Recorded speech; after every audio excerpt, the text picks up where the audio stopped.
अभी हम तो नहीं थे, अंदर हम नहीं थे, नहीं तो फिर उनको बुखार हम छोड़ा देते। जिसका बाप जो है अपराधी हो बिहार का, वो क्या बोलेगा? ज्यादा जोर से बोलोगे तो गीला हो जाएगा। बैठ जाइए, बैठिए, गीला हो जाएगा। बैठो। बिहार विधानसभा में वोटर लिस्ट रिवीजन समेत कई मुद्दों को लेकर सत्ता पक्ष और विपक्ष के विधायकों के बीच हंगामा हो गया। इस दौरान बिहार के डिप्टी सीएम सम्राट चौधरी और तेजस्वी यादव के बीच जमकर बहस हुई। जिसका बाप जो है अपराधी हो बिहार का, वो क्या बोलेगा? मुख्यमंत्री नीतीश कुमार और तेजस्वी यादव में भी बहस देखी गई। कोई मतलब नहीं है, विकास से मतलब नहीं है, बस कुर्सी बचाओ, सेटिंग गेटिंग करो, जोड़ तोड़ करो, ईडी सीबीआई लगाओ, इलेक्शन कमीशन का दुरुपयोग करो। पहले अध्यक्ष महोदय होता था कि वोटर सरकार चुनती थी, आजकल सरकारें वोटर को चुन रहा है, ये सच्चाई है। ये हालात हो गया अध्यक्ष महोदय। हम तो एसआईआर पर आप बोल रहे थे, जब विजय चौधरी जी बोल रहे थे तो ऐसा लग रहा था कि इलेक्शन कमिश्नर ज्ञानेश गुप्ता जी बोल रहे हैं। क्यों बाबू, कुछ अलग नहीं बोले? वो आज तक प्रेस कॉन्फ्रेंस नहीं किए। इतना बड़ा ड्राइव चल रहा है 2003 के बाद, सामने नहीं आए, प्रेस नोट भेजते हैं। ऐसा लग रहा था कि चौधरी जी ज्ञानेश गुप्ता बनकर के हमारे सदन में आ गए हैं और वही प्रेस नोट को पढ़ रहे हैं, ऐसा ही लग रहा था। अब तो लग रहा है कि भाई दाल में कुछ काला है, पूरा एकदम लग रहा है कि भाई कोई ना कोई बात है। नहीं तो आप ही ने सबको काला पहनवा दिया है, और 3 दिन से क्या कुर्ता सब लोग पहने हुए हैं दिखाने के लिए, प्रोटेस्ट का सिंबल है काला। तो आपने बोला कि बहुत अच्छे से आपने जलेबी उतारी, जलेबी ना उतार रहे थे, इंटरेस्टिंग देखिए, आपका जलेबी का काट जलेबी लाए। पुनरीक्षण के गन्ना प्रपत्र पर देवघर में बिक रहा जलेबी, बड़ा ईमानदारी से काम हो रहा है भाई। जो प्रोसेस है, अंगूठा मार रहा है बीएलओ, साइन कर रहा है, वोटर को पता नहीं कि उसके फगुआ जमा हुआ कि नहीं हुआ, वो भी बिना डॉक्यूमेंट के। बस केवल टारगेट पूरा करना कि हमको 25 दिन के अंदर 99% सुप्रीम कोर्ट में दिखा देना है। सत्यापन कैसे हो रहा है आप लोग सब लोग जान रहे हैं, किसी से छुपा है। लेकिन आप जब बोल रहे थे तो ऐसा लग रहा था कि आप जमीन पे नहीं है। जमीन के हालात चौधरी साहब माफ कीजिएगा, ना आपको ना सरकार को पता है, या तो पता है अब पूरी तैयारी इलेक्शन कमीशन के साथ आप लोग मिलकर के कर लिए, यही दो बात हो सकता है। अब ये देखिए, ये फेंका हुआ है सबका फॉर्म, सब इधर उधर। इनका चकाई कहाँ है जी? जमुई में चकाई, ये सब। अच्छा ठीक है, पटना में फ्लाईओवर में सत्यापन का फॉर्म सब जो है बहुत पारदर्शिता से हो रहा है। आप तो बहुत अच्छे से बोल रहे थे, ये आप लोग को नहीं दिखता है, अधिकारी नहीं दिखाता होगा, हम समझ सकते हैं। अधिकारी मंत्री लोग का थोड़ी सुनता है। आजकल तो अफसरशाही जो है, लागू जो है वो हो चुका है। लोग बोले फोन करने पर भी नहीं आते हैं बीएलओ, 4थी पीढ़ी तक का कागज मांग रहे हैं। और हम जानना चाहते हैं, आप बिहार सरकार यहाँ बैठी हुई है, कितना 11 जो डॉक्यूमेंट मांगी है जो इलेक्शन कमीशन, कितना परसेंट बिहारी लोग के पास वो 11% वो 11 डॉक्यूमेंट है? कितने परसेंट बिहारियों के पास, कितने लोगों के पास? अब बिहार सबसे फिसड्डी है डॉक्यूमेंट के मामले में, जिनके पास है। नहीं, आप समय आएगा तो बोलेंगे, लेकिन आप बताइए एक एक करके। एक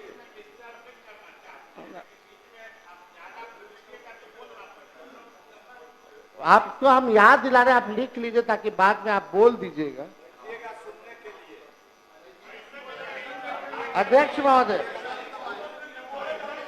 एक आप अजीत अंजुम जी को देखिएगा, अजीत अंजुम, उनके YouTube चैनल पे जाइएगा, कैसे फर्जी साइन कर रहा है, कैसे फर्जीवाड़ा हो रहा है, कैसे फॉर्म को अपलोड किया जा रहा है without any document, without voters, they don't know कि उनका भी फॉर्म जो है जमा हो रहा है कि नहीं हो रहा है, एक बार जरा देख लीजिए।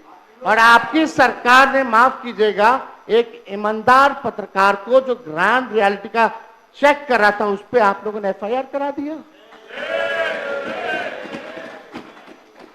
आप अजीत अंजुम जो दिल्ली से आया, जो सच दिखा रहा है, आप कौन होते तय करने वाले? आप कौन होते हैं तय करने वाले? जो फर्जीवाड़ा आप कौन होते हैं? देखिए पत्रकार, जिसका बाप जो है अपराधी हो बिहार का, वो क्या बोलेगा? बाप के बिहार का लुटेरा हो, लुटेरा। शांति बना रखिए, शांति बना रखिए, बैठिए बैठिए, शांति बना रखिए, बैठिए बैठिए, शांति, अरे बैठिए ना, बैठिए, शांति बना रखिए। अरे बोला ना उन्होंने, बैठिए ना। अरे इन्होंने कहा ना जो कहना है, बैठिए। अरे इनकी मदद में आप क्यों आ रही, सक्षम है, बैठिए। अरे बैठिए ना, बैठ जाइए, बैठ जाइए, बैठिए बैठिए बैठिए।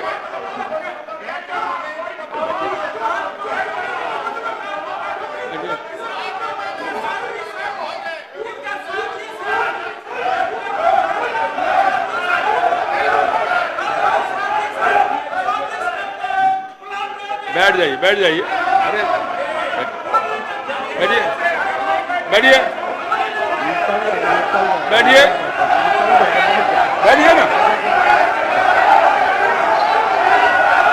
बैठिए ना, बैठिए बैठिए बैठिए बैठिए, सब लोग बैठिए, सब लोग बैठिए, सब लोग बैठिए, सब लोग बैठ गए, बैठिए। ज्यादा जोर से बोलोगे सब लोग बैठ गए, तो गीला हो जाएगा। बैठ जाइए, बैठिए, गीला हो जाएगा, बैठो।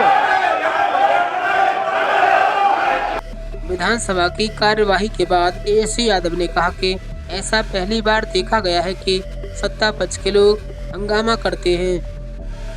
देखिए, सदन में आज सदन में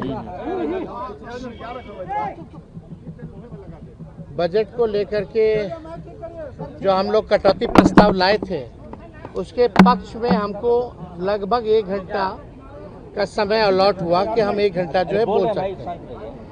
आप शुरू से मेरा अगर भाषण देखें, पूरे भाषण में एक बार नहीं, इनके मंत्री, इनके डिप्टी CM, इनके गुंडे विधायक लगातार टिक्का टिप्पणी जो है करते रहे, हम भी चुपचाप बैठ गए।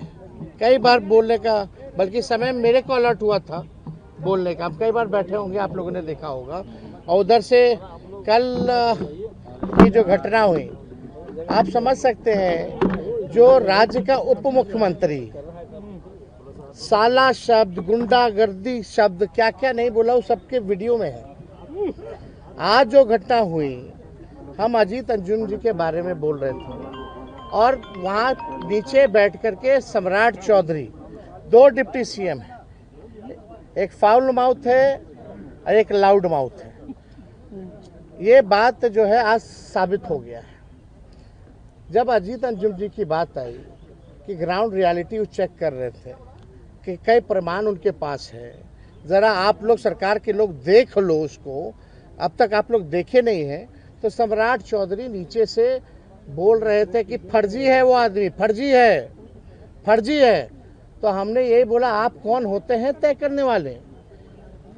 हाउ विल सम्राट चौधरी विल डिसाइड कि कौन फर्जी है कौन नहीं है? यही तो बात है। इसी पर जनक राम, क्या नाम, जनक सिंह जो है, छपरा से ही कहीं से विधायक है, तरैया के विधायक है, इंजीनियरों से, डॉक्टरों से रंगदारी मांगने वाला व्यक्ति है, ही कमीशन मांगने वाला व्यक्ति है। पूरा छपरा जिला और पूरा इंजीनियरिंग डिपार्टमेंट परिचित है उस व्यक्ति से, सभी लोग परेशान हैं। खड़ा होकर के एक बार नहीं कई बार खड़ा हुआ और खड़ा होकर के मेरे को माँ बहनों की गालियां जो है भाजपा के जनक सिंह ने मेरे को माँ बहनों की लगातार गालियां दी। और एक पीछे से अशोक सिंह जो आते हैं वो माइक तोड़ते हैं। संजय सिंह एक संजय सिंह है विधायक, मुरैठा बांधे हुए रहते हैं, लालगंज के विधायक हैं और उन्होंने माइक भी तोड़ा। अब सदन में क्या बच गया बताओ? सत्ता पक्ष के लोग, जब उप मुख्यमंत्री ऐसा है, जब लीडरशिप ही ऐसा है, तो उनके सदस्य कैसे होंगे? लगातार जो है हमारे भाषण को डिस्टर्ब करने का प्रयास किया जा रहा था। और हमने अगर कोई भी अपशब्द अगर कहा हो तो वो साबित कर दे, डिक्शनरी में बता दे कौन अपशब्द। ये तो भाजपा की संस्कृति है, भाजपा के प्रदेश अध्यक्ष का कहना है कि वो गालियों की डिक्शनरी है, हम लोगों का नहीं है ये। हम लोग कई बार जो है सत्र में रहे हैं, हम भी लगभग, मेरे को भी 10 साल पूरा हो गया संसदीय जीवन में या राजनीतिक जीवन में। आज तक हमने किसी को अपशब्द नहीं कहा है। मेरे चरित्र को ये लोग बदनाम करने की कोशिश ना करें। तुम कौन होते हो तय करने वाला? अब बीजेपी के डिक्शनरी में हो गया कि भी अपशब्द है। ये क्या अपशब्द है? ज्यादा जोर जोर से चिल्लाएगा तो पैंट गीला हो जाएगा।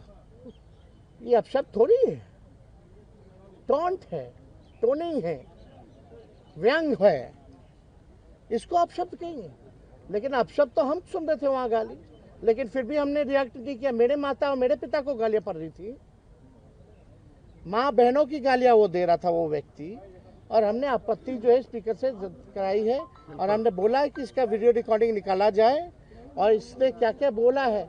कल सीएम गाली दे रहा, डिप्टी सीएम गाली दे रहे थे, आज जो है इनका चेला चपाट गाली दे रहा। और इनके मंत्री जो है कूदते रहते हैं बिना कोई तर्क के। सच सुनने की हिम्मत इन भाजपाइयों गुंडों में नहीं रह गई है। हम मुद्दे की बात कर रहे थे, विथ एविडेंस बात कर रहे थे, तर्क के साथ बात कर रहे थे, पॉइंट टू पॉइंट बात कर रहे थे। इन लोगों के पास कोई जवाब नहीं, तो जाहिर से तौर पे ये लोग चाहते थे उत्पांग मचाना। पहली बार ऐसा देखा जा रहा है संसद में कि सत्ता पक्ष के लोग ही कूद रहे हैं, सत्ता पक्ष के लोग हल्ला हंगामा कर रहे हैं। अरे विपक्ष का काम है सवाल पूछना, आपका काम है जवाब देना, और आप जवाब नहीं देना चाहते, आप सवाल नहीं लेना चाहते। ये लोकतंत्र के मंदिर को इन लोगों ने गंदा करने का प्रयास किया है। यहाँ के परंपरा को बार बार जो है मिट्टी में मिलाने का प्रयास किया गया है। आज तक इतनी भद्दी भद्दी गालियां, अब हम उस गालियों को हम बोल नहीं सकते जो भाजपा के विधायक जो है बोल रहा। अब ये स्थिति आ गई है। उम्र तो देख लीजिए, हमने कई बार भी बोला, फिर भी आज सुबह इतने हमसे बुजुर्ग लोग हैं सदन में, उम्र में सब लोग बड़े हैं, फिर भी किसी में हिम्मत नहीं हुई माफी मांगने की। लेकिन हमने अपने 5 साल के कार्यकाल में अगर किसी को बुरा लगा होगा तो उसके लिए हमने माफी मांगी, और किसी ने माफी नहीं मांगी। बल्कि आज तक रिकॉर्ड में है कि अब तक हमने असंसदीय भाषा, गाली गलौज, हाथापाई का प्रयास कभी भी नहीं किया है। और ये लोग लगातार इस तरह का गंदा गंदा गाली, मतलब अब लग रहा है कि कुर्सी अब खिसक रही है, सत्ता में आने वाले नहीं है, ये आखिरी सत्र है तो कुछ भी कर लीजिए। दिक्कत क्या है भाजपा में? इन लोगों में अटेंशन का प्रॉब्लम है। इन लोगों को फुटेज खाली चाहिए। एक डिप्टी सीएम को मिलेगा तो दूसरा आ जाता है, फिर अशोक चौधरी को फुटेज चाहिए। ऐसे 3-4 गो मंत्री हैं जिनको फुटेज की बीमारी है। चाहे कोई भी काम करे लेकिन टीवी के सामने इनका चेहरा जो है चमकना चाहिए, आंखों को खुश करने के लिए। ऐसा देखा है क्या कभी हम लोगों ने? यही अशोक चौधरी और विजय सिन्हा एक दूसरे को एनडीए के बैठक में क्या बोल रहे थे? तुम भ्रष्टाचारी हो, तुम भ्रष्टाचारी हो, तुम विभाग लूट लिए, तुम विभाग लूट लिए। तो इन लोगों का कौन, इन लोग ईमानदार लोग थोड़ी है। सर विजय सिन्हा अभी उप मुख्यमंत्री ने बाद में कहा कि उनके कल दरअसल डीएनए में ही जंगल राज है, इसीलिए इस तरीके से गुंडागर्दी कर ये भी कह रहे हैं तेजस्वी तो कॉन्ट्रैक्ट वाले रहते हैं। हाँ ठीक है, पता चल उनके बोलने से क्या होता है। नाकामी अपने किनारे अगर हम हैं कॉन्ट्रैक्ट वाले तो हम यहाँ खुलेआम क्यों घूम रहे हैं? जेल में डालो, एनकाउंटर कर दो मेरा। पाताल से क्या ढूंढ रहा, हम तो सामने खड़े होकर तुमसे बहस करते हैं। अगर हम क्रिमिनल हैं, हम कॉन्ट्रैक्ट किलर हैं, तो हम बाहर क्यों घूम रहे हैं भाई? मारो गोली, अगर मारना ही है गोली तो बोलिए, हम अपना लाइसेंसी हथियार उनको दे दे तो मार दे हमको गोली। ऐसे थोड़ी होता है, बिना तर्क के कुछ भी बोल देना, निकल जाना। तर्क पे बात कीजिए। क्या संजय सिंह ने बाइक लेके आपकी तरफ वो भागे थे? अब वो आया है तो बाइक तोड़ के, हाँ बिल्कुल। अब आप सोच लीजिए, सत्ता में बैठे लोग, और आज तो अद्भुत हो गया, वही सम्राट चौधरी ने कह दिया कि भाई पेपर लीक आज तक नहीं हुआ। बोल ही दिया। अभी अब आप बताओ, यानी कोई घोटाला करेगा नहीं, हम घोटाला भी नहीं हुआ तो कभी भ्रष्टाचारी पकड़ा जाएगा, पेपर लीक का गुनाहगार पकड़ा जाएगा जब सरकारी मान रही है कि पेपर लीक नहीं हुआ। एकदम माइक तोड़ करके आना, वो किस पे फेंकना था? मेरे पे फेंकने की तैयारी थी। आपको मारने की कोशिश थी? अगर नहीं आता, हमारे विधायक नहीं जाते तो फेंक दिए होते। इस पूरे बवाल पर तेज प्रताप यादव ने कहा कि अगर मैं होता तो इन लोगों का बुखार छुड़ा देता। ये सम्राट चौधरी का अस्तित्व गिर चुका है और वो गुंडा पार्टी से आता है। भारतीय जनता पार्टी जो है आरएसएस, नाथूराम गोडसे जो महात्मा गांधी का हत्या किया है, उसी पार्टी से बिलोंग करते हैं। और ये लोग गुंडे लोग हैं। ये लोग छवि देख रहा है कि किस तरीके से गुंडागर्दी दिखा रहे हैं। कोई भी किसी को भी बाप को गाली दे देना, किसी के पिता को गाली दे देना। अगर हम उनके पिता को गाली देंगे तो कैसा लगेगा? शोभनीय बात है। तो इस तरीके का माहौल क्रिएट नहीं करना चाहिए। ये जनता का मुद्दा है, उसको लेकर संगठन के लोगों ने उठाने का काम किया है। तो जनहित का मुद्दा है, तो उस पर ये लोग गाली गलौज कर रहे हैं। तो क्या करेगा? बेकाबू ना होगा। अब घर परिवार में घुसेगा तो क्या करेगा? परिवार में करेगा। हंगामा किस लिए हो रहा है? काला वस्त्र जो लोग पहने हैं किस लिए? तो सरकार मान नहीं रही है और उल्टा सरकार गुंडागर्दी कर रही है। अभी हम तो नहीं थे, अंदर हम नहीं थे, नहीं तो फिर उनको बुखार हम छोड़ा देते।